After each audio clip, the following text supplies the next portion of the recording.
Fala galera, sejam todos muito bem-vindos ao Nossa Resenha, o novo programa do nosso futebol. E aqui a gente vai bater um papo mais descontraído e mais aprofundado também com os nossos convidados. Aquela resenha com mais detalhes, com mais bastidores, com mais informação, aquilo que a gente não consegue sempre trazer na nossa programação. E sabe como é, né? Sempre com alguma personalidade dentro ou fora dos gramados. Então, para quem não me conhece, muito prazer, meu nome é Juliana Lisboa e eu tô aqui com Fernando Martinho, pela primeira vez a gente dividindo o programa. E Martinho, seja bem-vindo! Super prazer, Juliana, estar dividindo aqui a mesa contigo para conversar com quem a gente está vendo aqui no centro do nosso vídeo, né? Fábio Mota, mas termine a introdução aí, Juliana. Não, pois é, né? Porque a gente já começa, a estreia é sempre assim, né? Já botando banca. Fábio Mota, o presidente do Colossal Esporte Clube Vitória, campeão da Série B de 2023. Seja bem-vindo, presidente. Olá, Juliana. Prazer estar com vocês. Parabéns aí pela transmissão, pelo canal, pela resenha. É um prazer imenso. Estou à disposição de vocês. Muito bem, Martinho, eu vou começar aqui perguntando para o presidente, né, falando um pouquinho do que aconteceu muito recentemente, que foi essa conquista da Série B de 2023, que gerou até uma polêmica, um debate positivo, vamos lá, né, sobre uma estrela no peito, uma estrela no escudo do Vitória. Presidente, fala um pouquinho de como foi essa conquista, porque ano passado, para quem não lembra, o Vitória começou a temporada de uma forma não positiva, digamos assim, né? Não foi bem no Baiano, não foi bem na Copa do Nordeste, na Copa do Brasil, mas virou a chave de uma forma surpreendente na Série B. Conta um pouquinho como é que foi essa reviravolta toda e como é que foi de dentro do clube para fora para vocês. Bom, nós assumimos o clube há 2 anos e 2 meses na Série C e nós conseguimos aí sair da Série C e vir para a Série B. Já foi uma grande reviravolta que a gente deu lá atrás.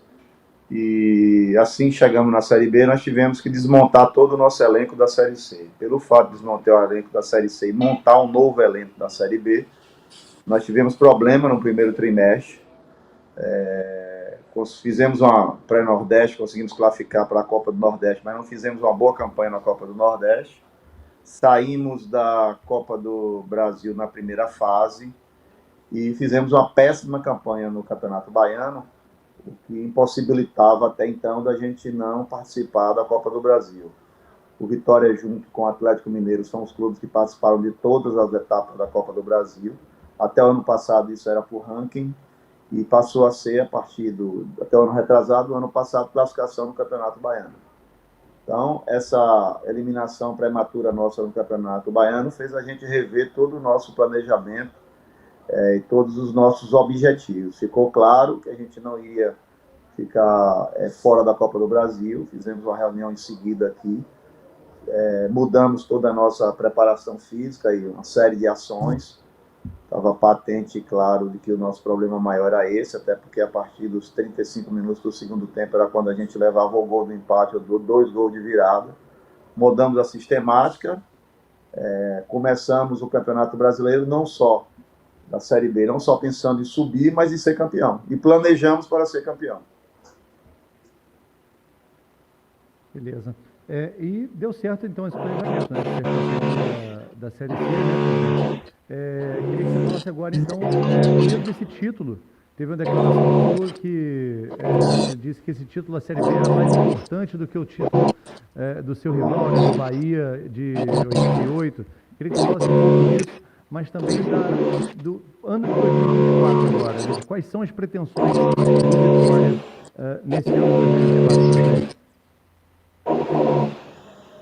Bom, para a gente ser campeão, no nosso planejamento, estava patente que a gente precisaria fazer algumas ações que poucos clubes tinham feito. Por exemplo, uma das quais a gente resolveu pagar salário adiantado toda a Série B. Planejamos isso, fomos atrás do recurso para pagar. Passamos a Série B toda pagando 1 mês de salário adiantado. Isso logo após as partidas. Em seguida, nós aumentamos a nossa despesa, não se resumimos a receber apenas a cota da CBF de passagem e hospedagem. Salvador está no Nordeste e a distância geográfica é muito grande para o resto do país. Por exemplo, você jogar em Criciúma, lá em Novo Horizonte, você jogar em São Paulo, no Rio Grande do Sul, é muito longo. Nossa fisiologia fisioterapeuta deixou claro que não dava para recuperar com apenas 2 diárias, então nós bancamos mais 2 diárias. Sempre fomos um dia antes e voltamos um dia depois. Aumentamos a quantidade do nosso staff, levamos fisioterapeuta, fisiologista, psicólogo para as viagens. Não nos resumimos a ficar com a cota de, acho que de 34 passagens, passamos a viajar com 40 pessoas. Nós planejamos toda uma ação para que isso fosse o diferencial, até porque a gente não tinha o maior orçamento da Série B, nossa folha era a 10ª, nossa folha, estou falando aqui de 2.200.000, era a nossa folha da Série B. Então, planejamos para a gente ser campeão para conseguir chegar na Copa do Brasil. Então, se você analisar todo o contexto de uma equipe que há 2 anos atrás estava na Série C, devendo 300 milhões, com 6 meses de salário atrasado, com dívida de 23 milhões de transferban, certo? Que não tinha nem como colocar o time em campo. E você sair da Série C, ir para B e ser campeão da Série A, só por isso o nosso título seria mais valorizado. Mas mais do que isso, na verdade, né? Mais do que isso. Nós disputamos um campeonato de ponto corrido. O sinal, 88 foi a última decisão que o Bahia chegou no nível nacional. De lá para cá, só o Vitória chegou. A gente disputou o campeonato de 93, fomos vice-campeões brasileiros com o Palmeiras. Disputamos o campeonato de 2012, 2002, a Copa do Brasil com o Santos. E chegamos à outra decisão nacional e, infelizmente, ganhamos o título nacional o ano passado. Então, o contexto do que nós contamos, pelo tudo que nós passamos, conseguimos ser campeão nacional e de um campeonato de ponto corrido, é muito mais difícil do que aquele campeonato lá atrás de 1988, que não era um campeonato de ponto corrido. Se você pegar os últimos campeões da Série B depois de ponto corrido, você vai ver lá Corinthians, Botafogo, Vasco, Cruzeiro, Grêmio, por aí você vai ver que não é fácil, é muito difícil você ganhar um campeonato de ponto corrido da Série B. Então, esse foi o contexto que eu expliquei lá na CNN Brasil. Muito bem. Agora a gente já passando para 2024, vocês fizeram uma corrida muito grande nos últimos anos, né? De sair da C para B, da B para A e para voltar, né, à elite do futebol brasileiro. Conseguiram. Mas agora eu acho que o torcedor do Vitória, a torcedora, né, a torcida do Vitória e a gente da imprensa também, a gente já espera por parte do Vitória uma outra coisa, que é a retomada do protagonismo nas competições, né? Tirando, claro, a Série B que, enfim, coroou 2023. Mas em termos de campeonato baiano, né? O Vitória não disputa um título desde 2018, né? E são 5 anos já sem passar para a fase final. E também na Copa do Nordeste não vence uma Lampions, né, como a gente chama carinhosamente, desde 2010. Já é um jejum bastante longo, né? O que a gente pode esperar para o Vitória nessas competições em que já há alguns anos não tem tido o protagonismo que já teve anteriormente a partir de 2024? Bom, eu vou responder pelos últimos 2 anos que eu estou como presidente. Na verdade, você tem que dar prioridade ao planejamento. Nosso planejamento, o ano retrasado, não era ser campeão baiano nem do Nordeste. Era sair da Série C e voltar para a Série B. Eu costumo dizer que a Série C é um dos campeonatos mais difíceis do mundo, sem sombra de dúvida. Não pela questão só do gramado, das distâncias. Então, qual era o nosso objetivo nesse ano? Era voltar para a Série B. Então, nós, evidente que disputamos o Campeonato Baiano, disputamos a Copa do Nordeste, mas conseguimos o nosso objetivo, que era voltar para a Série B. Qual era o nosso objetivo ano passado? Era voltar para a Série A. Depois, por ter sido eliminado do Baiano, ser campeão. Então, não era objetivo ser campeão baiano nos 2 anos que eu estou presidente, nem era objetivo ser campeão da Copa do Nordeste. Era voltar para a Copa do Nordeste. Voltamos para a Copa do Nordeste, que a gente estava fora também, certo? Através da pré-Copa do Nordeste. Conseguimos o objetivo de voltar para a Série B e ser campeão. Esse ano é um ano diferente, é um ano onde o Vitória já está na Série A. E aí, quando eu dizia esses objetivos, só para você ter ideia, na Série C você recebe R$400 mil o ano inteiro de ajuda da CBF para custear o campeonato. Tá? Então não dá para você se dividir entre Baiano, Nordeste, Copa do Brasil e Série C. Você tem que focar um objetivo. Quando você voltou para a Série B, só pelo fato de você estar na Série B, melhorou seu ranking. Sua participação na Copa do Brasil já tem um valor diferente, sua participação até para a base já muda, voltamos para a Série B. Quando você sai da Série B que chega na Série A, você melhora ainda mais o ranking.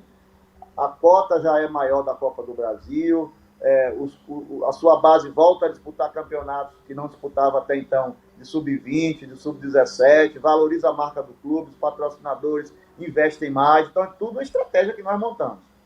Já que a gente está na Série A, se você for fazer uma análise do time do Baiano que nós colocamos esse ano e do time da Copa do Nordeste que nós colocamos esse ano, só em comparativo de nível de folha, o primeiro ano a gente disputou com a folha de 800 mil, o segundo ano com a folha de 1 milhão, nossa folha hoje é 4 milhões.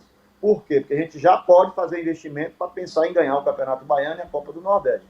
É evidente pela grandeza do Vitória, certo? Pela história, por ser o maior campeão da Copa do Nordeste. Nós temos 5 títulos da Copa do Nordeste, porém 4 títulos e 1 a gente está lutando para ser reconhecido porque nós ganhamos. Para a gente são 5, certo? Por ser o maior campeão da Copa do Nordeste, a gente sempre entra para ser campeão.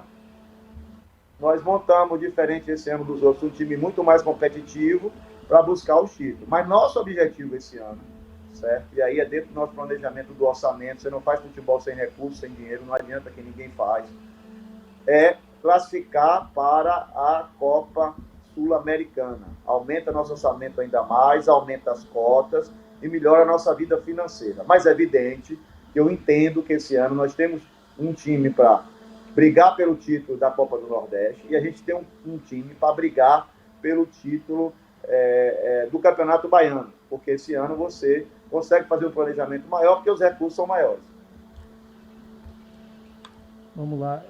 Você falou de orçamento, né, Fábio? E está aí em discussão, né, a questão dos name rights do Barradão, que tem sido um pouco turva às vezes, né? Eu estou no Rio de Janeiro, chegam as notícias através dos grandes portais. Eu queria ouvir de você diretamente em que pé está a negociação do name rights do Barradão e esse valor que está sendo falado de 100 milhões de reais, ele vai ser usado integralmente na própria remodelação do estádio ou vai ser destinado uma parte também para a montagem desse elenco que você falou, que é um elenco mais caro, Fábio? Bora lá. Primeiro esclarecer que não está tudo bem claro. Existe uma proposta oficial, certo, da Fatal Model, que é um patrocinador desse, que está com a gente desde a Série C, de comprar o name rights do Barradão. Da mesma forma como a gente submeteu lá atrás, se botava ou não a estrela na camisa do clube, os nossos 33 mil sócios, submetemos a proposta, teve quase 80% de aprovação, e isso não deu respaldo para continuar a negociação. Vamos ter uma reunião sábado agora, próximo, com a Fatal Model, está andando bem, são 100 milhões por 10 anos, 10 milhões por ano. A ideia é que esse recurso venha para dentro do projeto da Arena Barradão, um projeto que a gente já está pronto, acabado, já deu entrada em todos os órgãos, pedimos alvarás. Com esse primeiro recurso, a gente faria primeiro a cobertura do estádio e buscaria a viabilidade dos outros recursos. É evidente que a Fatal Model, antes da gente vender o name rights do Barradão, a gente tinha os requisitos a ser preenchidos. Primeiro, melhorar a mobilidade do estádio. Está sendo feita uma avenida na frente do estádio que duplica a capacidade de veículos, que duplica a questão viária. Nós estamos aumentando em 100% a nossa capacidade de estacionamento, estamos fazendo um novo estacionamento, vamos sair de 2.500 para 5.000 vagas de carro. Tudo isso passou a viabilizar a arena. E as negociações estão avançadas, a proposta é oficial e a gente começa aí, a partir de sábado, as discussões aí para preparar uma futura assinatura de contrato. Mas tem mais patrocínios também, né, presidente? Porque recentemente, né, o Vitória também fechou com um banco e está agora trazendo várias outras questões para a torcida, né, para tentar trazer o torcedor mais próximo e também fazer com que o torcedor acabe gastando e esse gasto acabe ajudando o clube de uma certa forma, né? É necessário ser um pouco mais criativo, né, presidente? Eu percebo isso quando é um clube que está indo da Série C para a Série B e direto para a Série A, porque, ao que me parece, a gente vê que o Vitória está com mais receita, sim, mas também está precisando trazer uma estrutura, uma musculatura maior, até para conseguir atrair mais jogadores que seriam jogadores que o clube de Série A, um clube de Série A, iria atrás. É uma estratégia também para conseguir montar uma equipe mais competitiva e com contratos mais longos, portanto, né, com jogadores mais renomados no mercado? Bom, primeiro, quando você não tem grana para competir com os clubes do eixo Rio-São Paulo, você tem que usar da criatividade e do profissionalismo. Na área técnica, a gente montou o nosso setor de mercado, a gente só tinha o setor de análise. Esse setor de mercado, nós contratamos 3 analistas, temos 3 de mercado, 3 de análise e um coordenador geral, para buscar jogadores competitivos dentro do nosso padrão de jogo, de ganhar duelo, de ter intensidade, para que a gente montasse um time. Foi assim na Série B.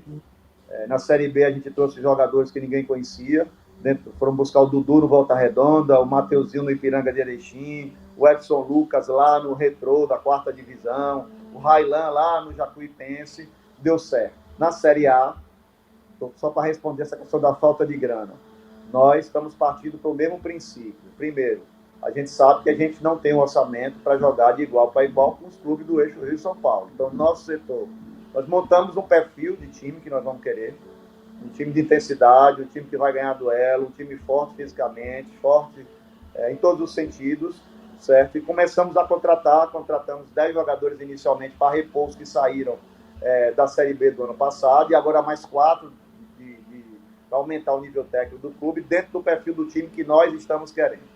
Pronto. E, dito isso, inovamos com a Fatal Model, quando a gente trouxe uma polêmica muito grande. Nossa camisa rodou o Brasil, o mundo, o leste europeu e a África. A camisa do Vitória ficou tão famosa que passou a tramitar no leilão mundial de camisas. Hoje nossa camisa, mais 5 ou 6 clubes do Brasil está lá e a gente vende as camisas pelo leilão mundial. Tão conhecido que ficou a marca, foi bom para o Vitória, foi bom para eles. Da mesma forma como uma parceria agora com o Vitória Bank. Nós fizemos uma parceria com a 2Go, que é uma empresa, um fundo que investe em banco. Nós não queríamos simplesmente trazer para cá uma instituição que usasse o meio do Vitória, que usasse os 33 mil sócios, fosse embora depois e levasse todo mundo. Não. Nós, na verdade, meio que vendemos o name rate do Vitória para um banco. O banco chama Vitória Bank, certo? Das operações realizadas, 50% é do Vitória.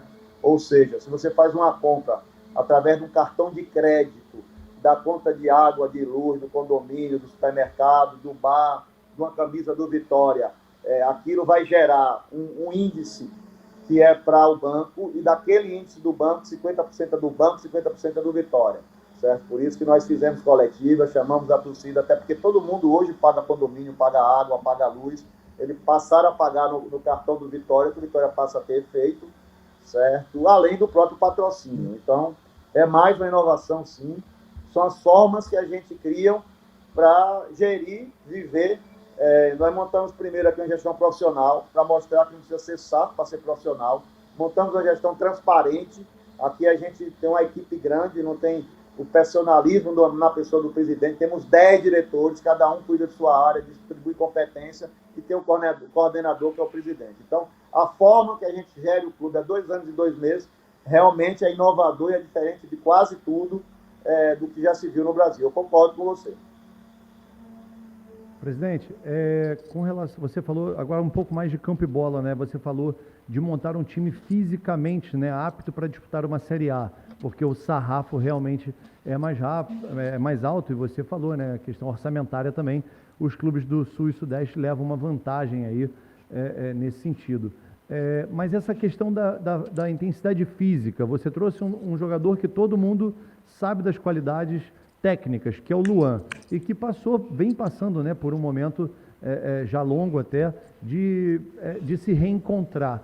O Luan tá em que lugar nesse planejamento, né? Porque fisicamente é onde ele talvez tenha sido mais contestado ultimamente. Porém, tecnicamente, a gente sabe das qualidades dele. Como é que você entende essa... como você falou, um caminho criativo dessa gestão de trazer um jogador e recuperá-lo? Como é que é para você? Eu queria que você falasse para a gente essa contratação do Luan. Na verdade, eu sou o presidente do Vitória, né? Eu tenho que pensar na instituição como clube, certo? Até tenho que me solidarizar com as pessoas que têm problema, como a gente solidariza e tenta resolver. Mas o objetivo é que ele venha para cá, reencontre o futebol dele, que é incontestável, seleção brasileira. Ele jogou inclusive com o Zeca, que está aqui, que é o nosso lateral direito na seleção olímpica, são amigos, e tem nos ajudado nessa ação, sim. O Zeca chegou aqui também desacreditado, virou titular no campeonato da Série B inteira, a gente renovou o contrato. Mas quando a gente vai montar um time forte fisicamente, não quer dizer que a gente vai contratar. Nós já contratamos 14, vamos contratar mais 6. Né? Não quer dizer que a gente vai contratar 20 jogadores fortes fisicamente. O time, o modelo de jogo é esse, mas você vai precisar da técnica em algumas horas, a depender da partida, para utilizar ou não. Então, o Luan vem sim como uma grande estrela, uma aposta que a gente está fazendo sim. Acreditamos bastante na ressuscitação do futebol do Luan. Antes de contratar, a gente tem os critérios aqui, nem só de análise de desempenho, como do treinador, como o critério do olho no olho. Nós fizemos 3 ou 4 reuniões, primeiro com o empresário, depois com o Luan, ele conversou comigo, conversou com o treinador, conversou com o diretor de futebol. É evidente, se você analisar simplesmente pelos números, você não o traria, ele tem 2 anos que não consegue dar sequência à sua contratação, mas o Luan vem para ser o diferencial, para ser aquele que vai usar a parte técnica na hora que a gente precisa. E nas nossas conversas entre eu e ele mostrou uma vontade muito grande de vir por Vitória, pelo tamanho do clube, pela torcida e pela questão dele mesmo, pessoal, que ele precisa ressuscitar para o futebol. Ele não é mais nenhum menino, ele tem 29 anos, certo? Apesar de ser menino para a vida, mas não para o futebol. E ele sabe, tem convicção, que essa é a grande chance da retomada do futebol dele. Nós vamos dar todo o apoio possível, e tem sido assim desde quando ele chegou, certo? Nem só apoio de estrutura, nem só apoio à própria torcida entendeu isso, está abraçando a ideia, e a gente aposta muito no Luan para nos ajudar nas competições aqui esse ano. Juliana, deixa eu emendar uma para o presidente sobre o Luan ainda, que ele falou que teve essas conversas, né, olho no olho. O que você acha, ou ele falou alguma coisa que aconteceu nos últimos 2 anos? Foi só uma questão física, você acha também, você citou, né, a questão de pessoas que de repente precisam de ajuda, e isso é muito importante, né, você estender uma mão também, mas você acha que teve realmente alguma questão ali mental que todos nós podemos passar, de depressão, tinha alguma coisa ali? Ele foi claro contigo nesse aspecto, presidente? Bom, eu tenho 2 formações na minha vida. Uma é história, eu sou historiador, e a outra em direito, eu sou advogado, não sou psicólogo ainda. E a gente tem aqui no Vitória um corpo de psicólogos, que não é um, tem uma psicologia própria do futebol, tem uma outra psicologia, uma série de estagiários que analisam todos esses sistemas, certo? Então, não só para o Luan, mas como todos que por aqui chegam, independente de querer ou não apoio, tem uma entrevista com os psicólogos.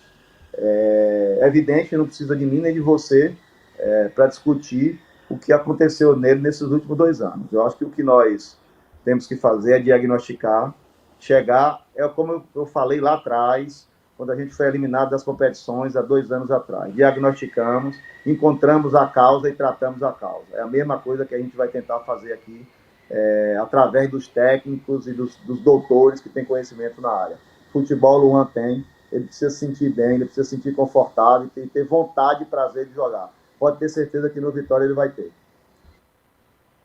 E só também para finalizar a questão Luan, que foi um jogador realmente que parte da torcida de cara já foi muito a favor, mas outra parte ficou, meu Deus, pode ser um problema para o Vitória porque o cara não está rendendo. Mas aí até numa conversa que eu tive com o senhor, na presidente, o senhor falou assim que o contrato do Luan ele foi criado de uma forma que proteja também o Vitória, né? Então, só para explicar para quem ainda não sabe da situação desse contrato, como é que foi criado isso e de que forma o Vitória está protegido? Bom, evidente que sim, eu não posso dar detalhe, né, até porque são contratos entre a instituição e o jogador, mas é um contrato que tem completamente, existe cláusula de produtividade, existe cláusula de premiação e por aí vai, certo? Que vai depender muito mais dele do que da instituição. A instituição tem que dar todo o apoio e ele tem que mostrar para que ele possa, sim, ser bom para as 2 partes, mas é um contrato que a instituição está completamente protegida. Legal. Agora, de uma parte mais institucional, agora saindo do campo e bola, né? Você já falou da gestão, você teve também uma dobradinha, né, com o seu antecessor ali, que vocês foram eleitos juntos, vocês eram aliados. Claro que sempre vai haver uma divergência de opinião, mas eu acho que isso trouxe também uma estabilidade política para o clube. Mas eu queria que você falasse do passo seguinte, que é o que está em voga no Brasil hoje, que é a implementação das SAFs, né? Das Sociedades Anônimas de Futebol. Você falou de um modelo alemão que ficou subentendido que você queria o quê? Permanecer com 51% das ações do clube na mão dos sócios do clube. Eu queria que você explicasse isso melhor para a gente, presidente. Bom, primeiro eu acho que o caminho é a SAF. O Vitória é uma prova viva que não precisa de SAF barata e de qualquer jeito para sobreviver. Nós saímos da Série C endividado, voltamos para a Série A sem a SAF, porque montamos aqui um planejamento, uma gestão profissional e com objetivos claros. Então, se tem algum exemplo no Brasil de que a SAF é a resolução de todos os problemas, esse exemplo é o Vitória. Tá? O que eu disse lá atrás é que eu não concordo com os modelos de SAF que foram feitos no Brasil. Nada contra de quem fez e cada um sabe os seus problemas e a necessidade de fazer. Não estou aqui criticando quem fez também. O que eu disse lá atrás é que as primeiras SAFs que aconteceram até então só eram equipes que estavam muito endividadas, chamava até do clube do bilhão, que eu fazia SAF, eu corria risco de fechar as portas, inclusive. Então, se fez para a sobrevivência da instituição, não é o nosso caso, certo? Alguma divergência que eu tenho dos modelos, uma das quais é que o Brasil todo conhece o modelo de formação do Vitória. E só voltando um pouco naquela questão do orçamento, a única forma que tem de uma instituição como Vitória voltar a disputar e ir para a final de Brasileiro, de Série A, de Copa do Brasil, é você tendo de volta uma base competitiva. Se você não tem a grana para comprar, você tem que ter a grana para poder formar jogadores para ter um nível superior aos que são comprados e chegar perto. O Vitória deixou de fazer isso há mais de 6 ou 7 anos, quando teve 7 presidentes nos últimos 7 anos e praticamente destruiu quase todo o projeto. Nós reconstruímos, estamos 2 anos reconstruindo a base do clube, implantando novas categorias, melhorando a estrutura, porque nós entendemos que daqui a 5 anos nós vamos estar preparados sim com nossa base para voltar a disputar finais de Campeonato Brasileiro de Série A, de Sul-Americana e por aí vai. Para tanto, a gente tem que começar a planejar desde o dia que eu entrei aqui há 2 anos atrás. Nós temos um planejamento de 7 anos para conseguir chegar, independente de eu estar presidente ou não, até porque meu mandato vai até dezembro de 25. De lá eu vou ver se eu vou continuar ou não, e o torcedor vai escolher se eu vou ser reeleito ou não, certo? Eu tenho que pensar nisso, mas eu tenho que pensar não no Vitória nos meus 3 ou 4 anos de mandato, mas pensando para frente. Então, a SAF não pode simplesmente pensar no capital. Como é que era no passado? No passado, essas mesmas instituições chegavam aqui, compravam jogadores desses mesmos clubes barato, levavam para Portugal, faziam em Portugal um modelo de engorda, desculpe o termo, um modelo ali de... botava o jogador para disputar aquelas competições europeias do próprio campeonato, aparecia e vendia para outros clubes mais abastados, para outras praças com mais grana. Os clubes brasileiros quebraram, essa é a grande verdade, e eles fizeram o inverso, vieram aqui para dentro comprar clube aqui dentro. Compraram os clubes endividados, dentro do mesmo modelo, trazendo jogadores que são promessas do próprio Brasil e de outros lugares, para jogar o Campeonato Brasileiro, para que esses jogadores apareçam e que ele tenha a rentabilidade do investimento que ele fez. Não estou criticando o investimento, até porque ele fez, as regras são claras, adere a isso quem quer, e quando você adere, você tem que cumprir o que está no contrato. Mas não tem ninguém preocupado com, por exemplo, a questão da tabela do campeonato, com a questão esportiva. Veja aqui o meu adversário, que gastou 100 milhões em um monte de promessas e foi salvo do rebaixamento na última rodada porque o Santos perdeu o jogo.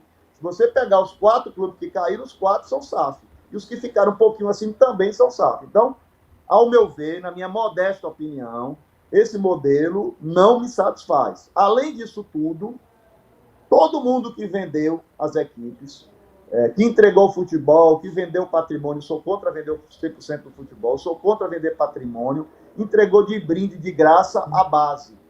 Até hoje no Brasil, quem comprou as instituições, se você pegar o valuation, tem lá o valuation dos estádios, valuation do centro de treinamento, da sede social, mas não tem valuation da base, não tem valuation da base. Como é que a instituição como Vitória, que hoje tem do sub-9 ao sub-20, que tem mais de 600 meninos hoje atletas do clube, e mais de 1.000 que os outros do 9 até o 14 não pode ser registrado, vinculado ao clube. Você somar tudo, dá quase 2.000 meninos vinculados ao clube.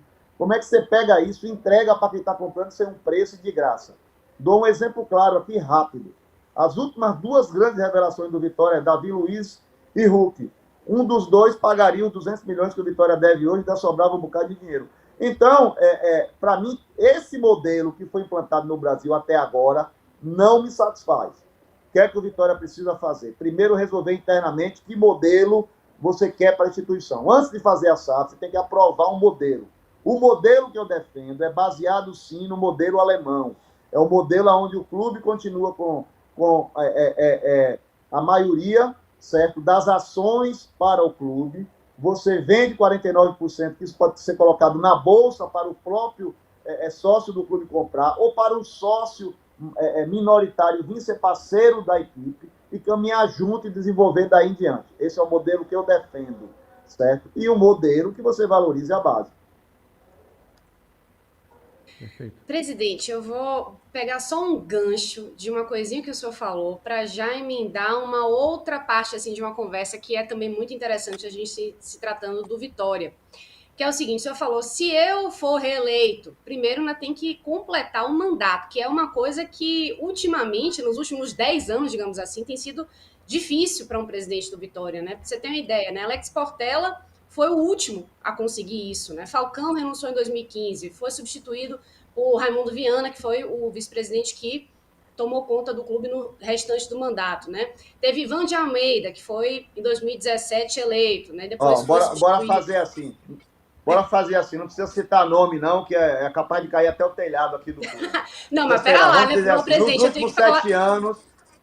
Nos últimos 7 anos, nós tivemos 7 presidentes. 8. Pronto. Menos de um presidente por ano. Então, eu já bati todos os recordes, eu já estou há 2 anos e 3 meses.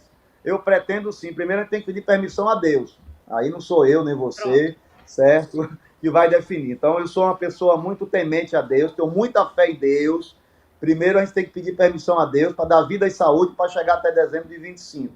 Fora disso, quem me conhece de outras e tantas batalhas sabe que eu não vou desistir nunca, ainda mais do Vitória, quando eu larguei minha vida toda. Para quem não sabe, eu fiquei aqui 14 meses pagando passagem do meu bolso, hospedagem do meu bolso na Série C, que o clube não tinha condição. Eu era até então secretário municipal da cidade, larguei a secretaria, vim para dentro do Vitória, por amor ao clube. O único objetivo de eu estar aqui é amor ao Esporte Clube Vitória. Mas o amor não pode ser só na essência da palavra, tem que se traduzir no profissionalismo que a gente implantou. Então, pretendo, se Deus assim permitir, pode ter certeza que eu cumprirei meu mandato até dezembro de 25. Se Deus assim permitir, e se os sócios assim quiserem, eu posso sim ser candidato à reeleição e teria mais 3 anos até 28. Muito bem, Juliano, mas aí tomando... Oi. Pode falar, então. Eu não sei, é que eu não sei se você fez a pergunta e foi respondida. Então pode ir, depois eu emendo. Sim. Não é que eu não gosto de ficar citando esse nome dos ex-presidentes, que me dá um negócio. Eu hoje, só porque eu vou explicar aqui rapidinho. De R$3 que eu pago aqui no Vitória hoje, 2,3 é dinheiro de todas essas gestões que ela acabou de citar aí. Então isso me faz muito mal. E uma coisa curiosa também que aconteceu foi desde 2017... o Vitória passou por um momento, por parte da torcida, né, de uma tentativa de democratização, e por isso nomes novos, né, que até então não viviam essa parte política do clube, né, que ficavam mais nas mãos das famílias tradicionais que sempre estiveram por parte do Vitória, os Catarinos, né, os Gordilho, enfim, foram nomes novos que apareceram, como, por exemplo, Ivan de Almeida e Ricardo Davi. Fala rapidinho, para não acontecer nada. E aí foram gestões, como o senhor falou, que deixaram um legado complicado financeiramente, administrativamente, politicamente para o clube, e que permitiram, de certa forma, a ascensão de Paulo Carneiro, que foi um presidente extremamente vitorioso nos anos 90, que moldou a estrutura do clube, como a gente conhece hoje até então, né? E que também dividia muito os sócios, também dividia muito a torcida do Vitória, pelo caráter dele, de ser uma pessoa muito polêmica, e também aquela coisa de tratar o futebol, de repente, como se fazia nos anos 90. O senhor foi parte do grupo que estava com ele no momento da eleição, e eu queria saber, presidente, o que aconteceu e quando aconteceu para existir essa ruptura, digamos assim. Quando o Paulo Carneiro foi afastado, o vice-presidente também se afastou, e aí o senhor, então, como presidente do Conselho Deliberativo, passou a tomar conta do Vitória enquanto presidente interino. Você jura que você quer voltar a isso? Então eu vou tentar objetivar aqui, tá? Primeiro, que o Vitória é uma instituição de mais de 100 anos, que era uma instituição das famílias tradicionais da Bahia. Tem esse nome porque foi criado no Corredor da Vitória. O Corredor da Vitória é o metro quadrado mais caro de Salvador e da Bahia, certo? Pelos ingleses que aqui vieram, montaram um clube de cricket que depois evoluiu para remo e depois evoluiu para futebol. E por muito e muito tempo estava assim nas classes tradicionais do clube. E a democratização me fez presidente. Eu saí da arquibancada, eu nunca tive pai conselheiro, nem presidente, nem nada disso. Então, eu, na verdade, venho do interior da Bahia, cheguei aqui com 14 anos para estudar, e aqui, é evidente que meu avô, lá em Valente, onde eu morava, já era Vitória, e aqui eu cheguei e comecei a participar da vida ativa do Tudo, como de outras coisas e tal. Então, só para contextualizar, para não ficar parecendo que eu venho dessas famílias abastadas aí, que eu não vi, não. Segundo, e aí comecei a participar do dia a dia do clube, me elegi conselheiro. Quando eu fui presidente do conselho do clube, eu fui eleito pelo sócio-torcedor, nunca fui nomeado, certo? Eu tive 68% dos votos para presidente do conselho deliberativo. Tive mais votos do que ele, que disputou a eleição para presidente do conselho diretor, certo? E a união se deu porque nós estávamos vindo de um momento muito trágico até então, que se perpetuou com a chegada dele ao clube, que era uma série de decessos, um desmando total. Infelizmente, a expectativa nossa com ele foi frustrada. Na nossa cabeça, a ideia era que ele fizesse a gestão que ele fez lá atrás, nos anos 90. Eu não vou entrar em detalhes aqui. Certo? Houve o afastamento dele, houve o afastamento do vice-presidente, e eu, como presidente do Conselho Deliberativo, eleito pelo sócio-torcedor, preenchendo o requisito legal do estatuto, assumi o clube e fiquei 1 ano como presidente interino.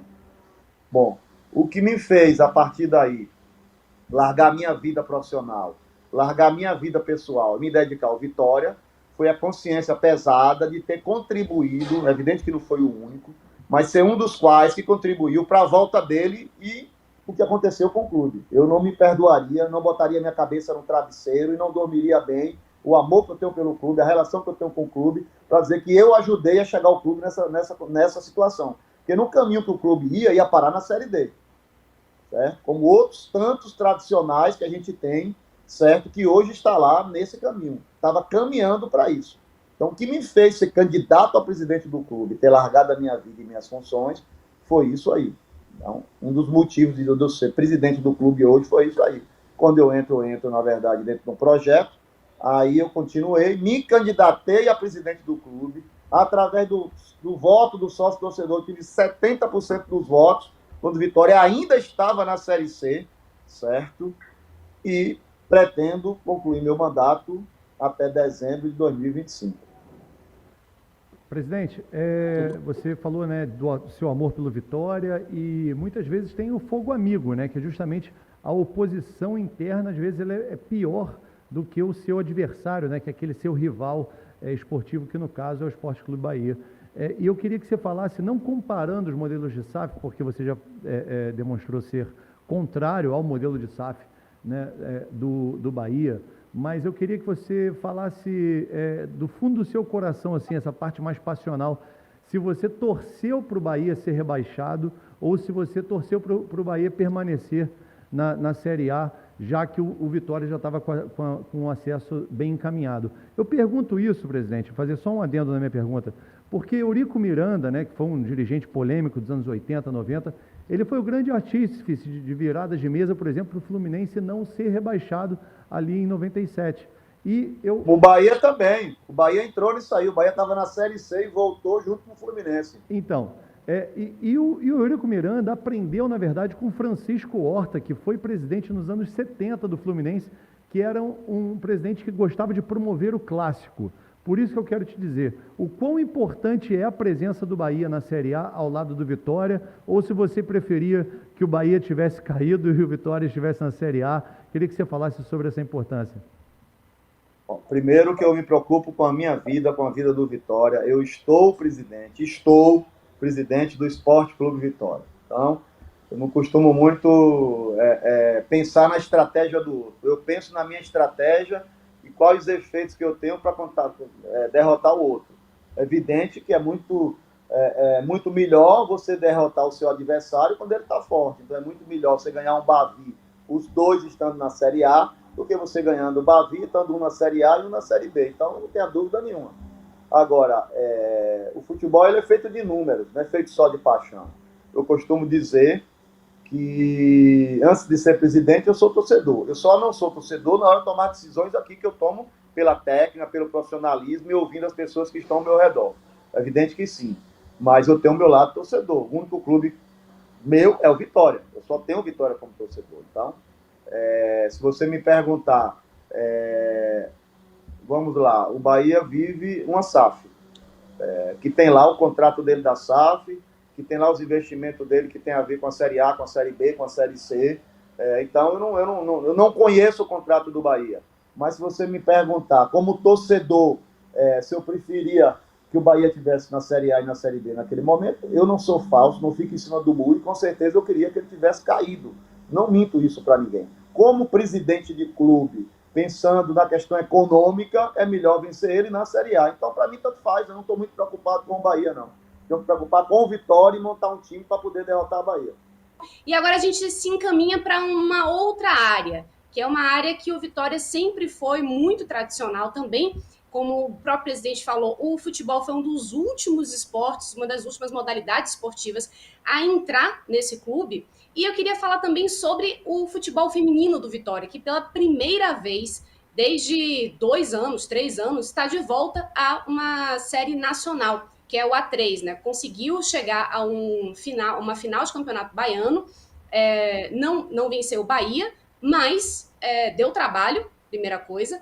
E segundo, né, conseguiu algo muito importante, que era retornar a uma série nacional do Campeonato Brasileiro, né? Então, eu queria saber, presidente, o que tem de planejamento, porque, é claro, a gente fala de futebol profissional, que é o que realmente move a estrutura de um clube como um todo, mas a gente vê também que o Vitória ainda mantém alguns esportes olímpicos, também com ajuda, né, mantendo a estrutura e cedendo essa estrutura para que alguns atletas consigam desfrutar, e também a equipe feminina, que já mostra também que tem essa característica da base muito forte, né? Então, eu queria saber, para esse ano, se há manutenção do técnico Anderson Magalhães, que se mostrou um técnico muito sabedor do que fazer com as garotas que estão no futebol feminino do Vitória, e também a Mani Glaze como coordenadora, essa daí que não precisa nem de introdução, que é uma maestra no futebol e entende demais do futebol feminino e já está também na casa há bastante tempo, né?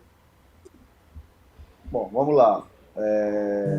Quando nós chegamos, nós resolvemos a questão fiscal do clube. O clube tinha uma série de dívidas de impostos e a gente conseguiu pagar alguns, parcelar outros, sair do CADIM, possibilitou que a gente assim pudesse fazer projetos de incentivos aos esportes olímpicos. Esse ano a gente aprovou um projeto de 9 milhões, que vai melhorar bastante o nosso esporte olímpico. Quando eu cheguei, nós estávamos com o nosso basquete desativado, e olha que o basquete do Vitória é tradicional. O basquete do Vitória disputou por muito tempo a NBA na Nacional. Nós voltamos do basquete, ganhamos o Baiano, ganhamos o Nordeste, já disputamos ano passado a 2ª divisão do Campeonato Nacional, esse ano vamos de novo com o basquete. O feminino também estava desativado, trouxemos o feminino de volta, fomos vice-campeão baiano, que nos possibilitou disputar o primeiro campeonato, voltar a disputar o campeonato nacional, mesmo sendo da 3ª divisão. Trouxemos o nosso futebol para a Liga Nacional, trouxemos as equipes de judô, de karatê. A gente está reconstruindo também a nossa questão olímpica no clube. Futebol feminino, o nosso objetivo é voltar para a Série A. Nós sempre fomos Série A, tanto no masculino como no feminino. No masculino, o Vitória, com esse ano, vai para a sua 24ª participação no campeonato de futebol nacional masculino. É o clube do Nordeste que mais teve participações no Campeonato Brasileiro da primeira divisão masculino, e o feminino, a nosso objetivo é, em 2 anos, voltar também a disputar a Série A. A gente sim, o treinador vai ser mantido, a gente está pensando em montar uma equipe forte, o objetivo esse ano do campeonato feminino também não é disputar o campeonato baiano, mas voltar para a Série B do feminino, então com esse planejamento feito, com orçamento definido, buscando parceria, para que a gente melhore e volte assim, assim como nós fizemos, tiramos o masculino da Série C para a Série A, nós vamos tirar o feminino de sem divisão para a Série A, essa é a ideia. Presidente, fazendo a ponte de volta para o futebol masculino, mas do ponto de vista de liga, de campeonato, você falou, inclusive quando você falou sobre SAF, você falou isso, né, que a SAF às vezes não está preocupada em debater calendário, e o futebol brasileiro vive um momento em que está se debatendo muito o modelo de liga, né? E eu sempre gosto de falar que era ruim com o Clube dos 13, mas ficou pior sem o Clube dos 13, essa é a minha opinião. Né? Então, a famosa saudade do ex, né? E como está difícil para costurar, né, realmente uma nova liga no futebol brasileiro, algo que tenha realmente uma visão mais de parceiros do clube, né, que sejam adversários somente dentro de campo, mas que eles se unam fora. Bom, o que eu quero te perguntar? Como é que qual é a sua visão sobre o cenário e o que já tem sido feito, por exemplo, com relação à promessa de antecipação, o que tem sido pensado? Você falou de dívidas, como é que você pretende usar esse tipo de antecipação que vai acontecer? Queria que você desse um panorama geral sobre isso, presidente, até porque um futebol masculino organizado ajuda muito o futebol feminino também, por isso essa ponte. Bom, vamos lá. Primeiro que o caminho do futebol brasileiro, assim como do mundo inteiro, é ser liga, sim. Os próprios clubes negociarem seu direito de imagem, de TV, de publicidade, por aí vai. O Vitória optou pela Libra por uma série de motivos, mas o motivo principal é que a Libra leva em consideração a participação dos clubes na Série A. Até o ano passado eram 23, esse ano são 24, então para o Vitória foi melhor estar na Libra. Foi o primeiro clube do Nordeste a ir para a Libra, depois veio o Bahia. E a gente está lá junto com o Flamengo, Corinthians, Santos, Palmeiras, Grêmio, por aí vai. As conversas estão boas, o ideal era que nós tivéssemos uma liga única, que tivesse aí a pacificação e a união dos dois grupos. A gente sabe que não é fácil tanto assim, porque nós estamos falando aí de 40 clubes, 40 cabeças, pensamentos antagônicos e tal, mas a gente ainda acredita nisso, certo? No caso da Libra, não houve ainda as antecipações que foi feita lá na outra liga, na Futebol Forte, aí é questão de cada um.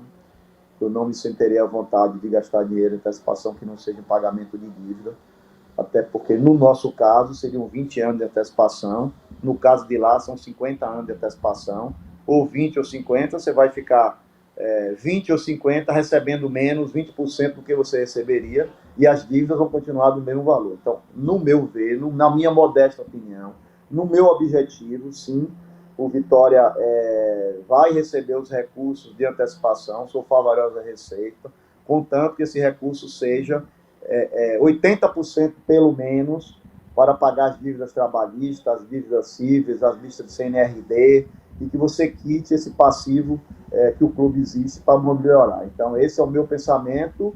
A gente, inclusive, no nosso orçamento já bota parte desse recurso para receber esse ano, dentro dessa negociação. Está se avançando bastante as negociações e pode ter certeza que eu não receberei antecipação para contratar jogador. Acho que o objetivo principal das antecipações pode sim parte para pagar despesas diárias do clube, até porque senão se gira a dívida, e para pagar a dívida do passado. Mas, presidente, assim, pegando esse seu gancho, já fazendo aí nossas últimas perguntas, né, já que nosso tempo já está se esgotando, assim, quando a gente está conversando de um bate-papo tá bom, a gente vê o tempo passa rápido, né? Então, se não vem a voz além da produção aqui dizer assim, tá precisando aí encerrar, então a gente leva.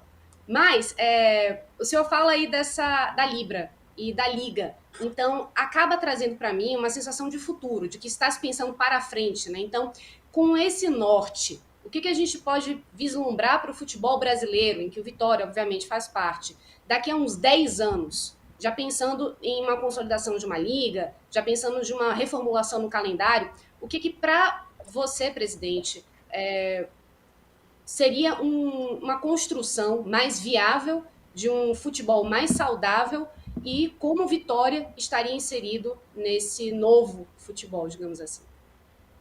Você perguntou, vai ouvir. Aí lá vem. Eu acho um absurdo uma equipe como Vitória fazer 70 partidas no ano.